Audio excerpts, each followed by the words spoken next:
Hello नमस्कार दोस्तों, आप लोगों का हमारे यूट्यूब चैनल 20 कोचिंग क्लासेस में स्वागत है। दोस्तों आज हम लोग कक्षा 10 की मैथ त्रिकोणमिति चैप्टर अध्ययन करेंगे। तो सबसे पहले हम त्रिकोणमिति चैप्टर शुरू करने से पहले हम कुछ बेसिक कॉन्सेप्ट क्लियर करेंगे। उसके बाद तो हम धीरे धीरे एक एक करके प्रश्नावली पर आएंगे और सवाल लगाना प्रारंभ करेंगे। तो दोस्तों आइए देखते हैं। त्रिकोणमिति अंग्रेजी शब्द ट्रिग्नोमेट्री से मिलकर बना होता है, जिसका अर्थ होता है त्रिकोणमिति। तो ट्रिगोनोमेट्री 3 शब्दों से मिलकर बना होता है। एक ट्री का अर्थ होता है 3, ट्री का अर्थ होता है 3 और गोनो, दोस्तों गोनो मिलकर बना है। गोनो का अर्थ होता है भुजा और मेट्री का अर्थ होता है मापना।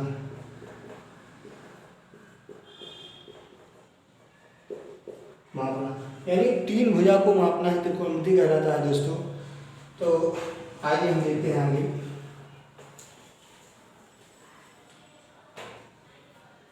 त्रिकोणमिति में सबसे पहले एक हम समकोण त्रिभुज खींचेंगे।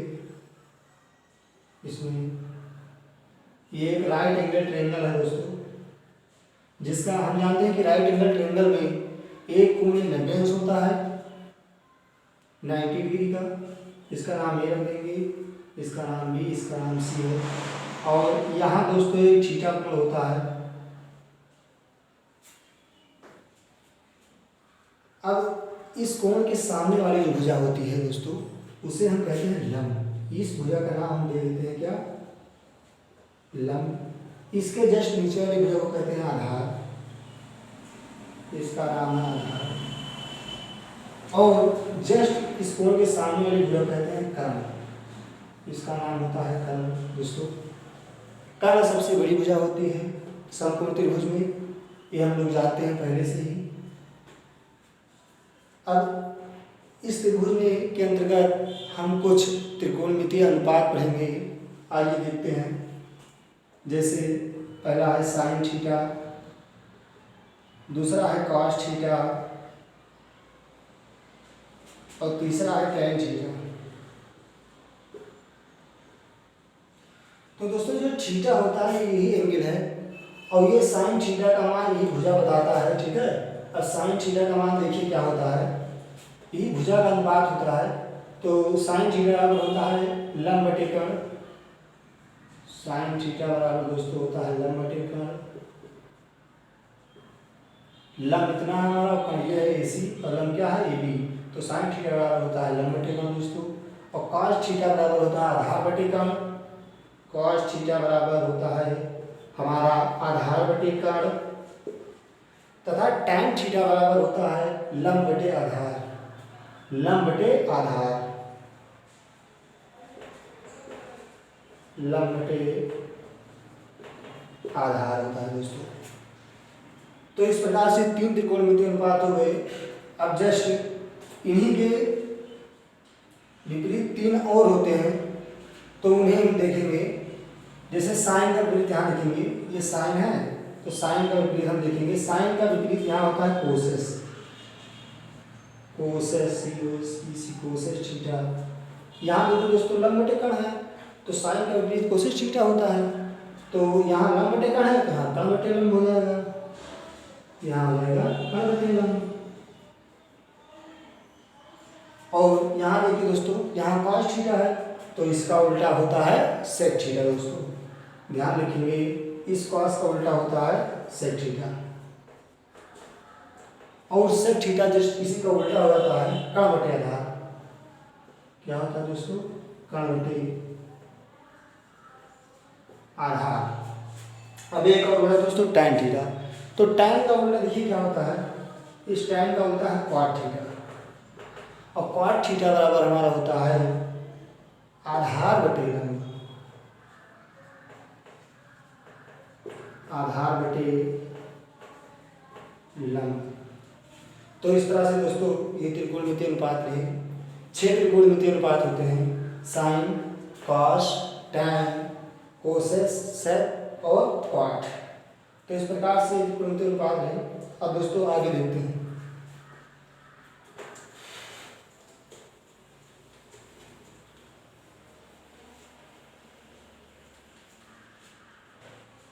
अब देखिए इन त्रिकोणमितीय अनुपातों में हम विपरीत संबंध देखेंगे, यानी व्युत्क्रम संबंध क्या होता है।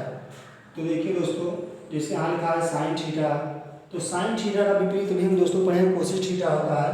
तो साइन का उल्टा 1/, कोसेस थीटा, तथा कॉस को देखेंगे, कॉस थीटा बराबर होता है 1/sec थीटा, और तथा tan थीटा बराबर होता है 1/cot थीटा। अभी दोस्तों हमने पढ़ा है कि साइन का उल्टा 1/कोसेस और कॉस का उल्टा 1/sec, यानी इसका विपरीत होता है। साइन का उल्टा पूछेंगे तो कोसेस थीटा बताना है, कॉस का sec याद रखना है, और tan का cot रखना है। अब इसी प्रकार दोस्तों हम लोग देखते हैं कि कोसेस का, तो कोसेस का उल्टा लिखेंगे इसी प्रकार लिख देंगे कोसेस थीटा बराबर, जैसे यहाँ साइन का कोसेस हुआ था वैसे यहाँ की कोसेस का 1/sin हो जाएगा, तो 1/sin थीटा। इसी प्रकार फिर सेक को इसे लिखेंगे, अभी कॉस का सेक हुआ था, अब सेक का कॉस ले लेंगे, तो सेक थीटा बराबर 1/cos थीटा। अब हमारा क्या बचा tan थीटा, तो tan का भी इसे हो जाएगा,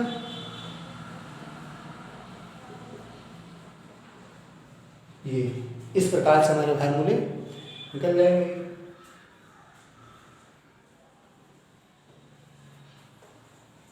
तो इतना दोस्तों हम लोग देखने के बाद अब आगे देखेंगे कुछ इन भुजाओं के बारे में हम संबंध जानेंगे। एक दोस्तों हम लोगों ने पाइथागोरस प्रमेय पढ़ा हुआ 8th 9th में, 8th से कक्षा 8 से हम लोग पढ़ रहे हैं और 9th में भी उसका प्रयोग है। तो यहाँ 10th में भी त्रिकोणमिति में प्रयोग होगा पाइथागोरस प्रमेय का। तो आइए देख लेते हैं पहले पाइथागोरस प्रमेय क्या होता है।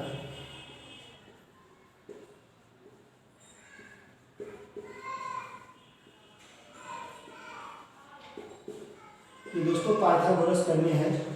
पाइथागोरस प्रमेय का सूत्र देखिए क्या होता है, कण का स्क्वायर दोस्तों ये होता है, कण का स्क्वायर बराबर लंब का स्क्वायर और प्लस होता है दोस्तों आधार का स्क्वायर। क्या होता है दोस्तों, कण का स्क्वायर बराबर होता है लंब का स्क्वायर और प्लस आधार का स्क्वायर। तो इसका मतलब दोस्तों ये होता है, इसे हम ध्यानपूर्वक समझेंगे कि कण पर बना वर्ग, यानी कण पर बना वर्ग शेष दो भुजा, कण का बना वर्ग देखिए यहाँ स्क्वायर है, स्क्वायर को वर्ग कहते हैं। तो कण पर बना वर्ग शेष दो भुजाओं के वर्गों के योग के बराबर होता है। यानी दोस्तों इसका मतलब जाहिर सी बात है कि कण सबसे बड़ी भुजा होगी, यानी कण का स्क्वायर, ये जो कण है ये दोनों को योग के स्क्वायर से मिलकर बना होता है, यानी कण पर बना वर्ग शेष दो भुजाओं के वर्गों के योग के बराबर होता है। तो दोस्तों ये हमारा पाइथागोरस प्रमेय का सूत्र रहा। इसका हम उपयोग दोस्तों करते कहाँ हैं, इसका उपयोग देखिए दोस्तों, जैसे हमारी ये भुजा है और एक ये भुजा है, जैसे हमें कोई दो भुजा दी होगी, ठीक है, हमें कोई दो भुजा दी होगी और तीसरी भुजा हम इस सूत्र से याद कर लेंगे, ठीक है। जैसे हमारी कोई दो भुजा दी है तो तीसरी भुजा हम इस सूत्र से याद कर लेंगे। जैसे आइए हम एक एग्जाम्पल लेकर देख लेते हैं।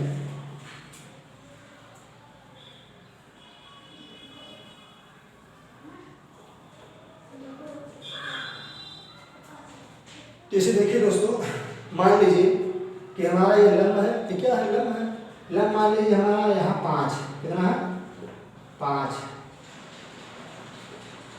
आधार हमारा कितना है दोस्तों 5 है, और हमें क्या निकालना है, मान लो हमें कण को ज्ञात करना है, कण हमें निकालना है। देखिए हम कण कैसे निकालते हैं, तो देखिए दोस्तों कण निकालने के लिए हम क्या करेंगे, यहाँ पर लंब हमारा कितना है 5 है, आधार कितना है 5 है। तो देखिए अब कण हमें निकालना है, तो कण के लिए देखिए क्या करेंगे, लंब हमारा कितना है 5 है और आधार कितना है दोस्तों 5। तो देखिए दोस्तों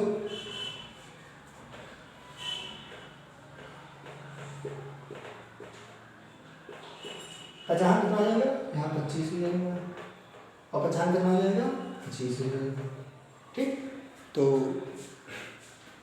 ये 25 और 25 में कितना हो जाएगा दोस्तों, 50 हो जाएगा। तो क्या स्क्वायर बराबर 50, तो हमारे पास स्क्वायर बराबर कितना आएगा, 50 आएगा। अब देखिए यहाँ स्क्वायर है और हम स्क्वायर को जो घटाते हैं तो इधर क्या आ जाता है, इधर अंडर रूट में हो जाता है। तो का बराबर अंडर रूट 50। ठीक दोस्तों, तो का मान कितना आया, अंडर रूट 50, इसका मान कितना आया, अंडर रूट 50। ठीक दोस्तों, तो इस तरह से अगर कोई दो भुजा दी होगी तो हम तीसरी भुजा इस सूत्र की मदद से निकाल लेंगे। तो आइए हम आगे देखते हैं।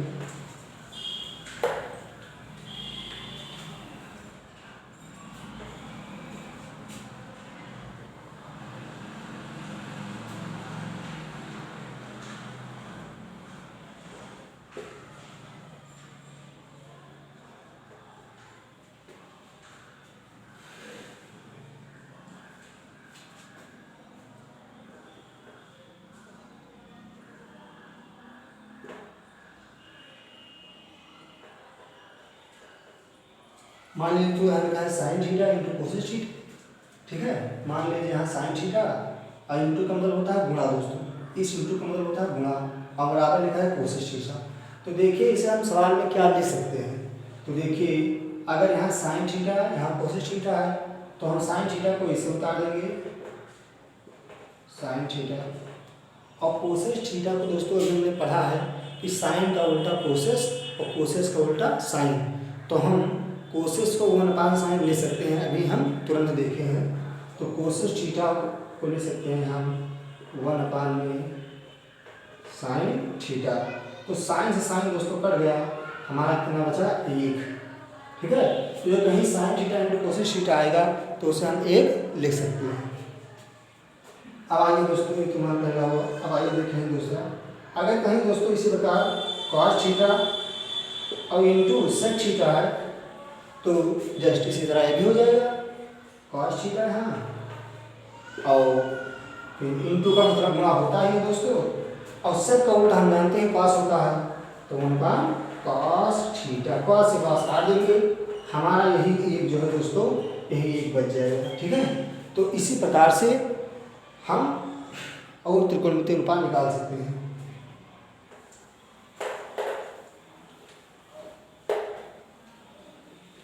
अब देखिए दोस्तों दो निकाल लें, तीसरा लिखिए। अगर इसी प्रकार tan theta into cot theta है तो इसे हम इस प्रकार दोस्तों लिख सकते हैं, ये हो जाएगा 1/tan थीटा, tan से tan कट जाएगा, बराबर ही हमारा दोस्तों एक बच जाएगा। ठीक है, इसी प्रकार हम 4 नंबर में देख लेते हैं। अगर कहीं हमारा, अगर दोस्तों कहीं हमें इस तरह मिल गया, अगर साइन थीटा और बटे cos थीटा, तो दोस्तों साइन थीटा और बटे cos थीटा ये बराबर दोस्तों होता है साइन और cos, ये tan का फार्मूला होता है tan थीटा, यानी tan थीटा बराबर होता है 1/sin थीटा बटे cos थीटा। तथा दोस्तों आप tan का उल्टा cot होता है तो cot थीटा बराबर हो जाएगा, तो cot में उल्ट जाता है तो cos थीटा बटे sin थीटा, यहाँ हो जाएगा cos थीटा बटे sin थीटा। तो इस प्रकार से दोस्तों ये सब फार्मूले हो गए हैं जिनका प्रयोग सवाल लगाते समय होगा।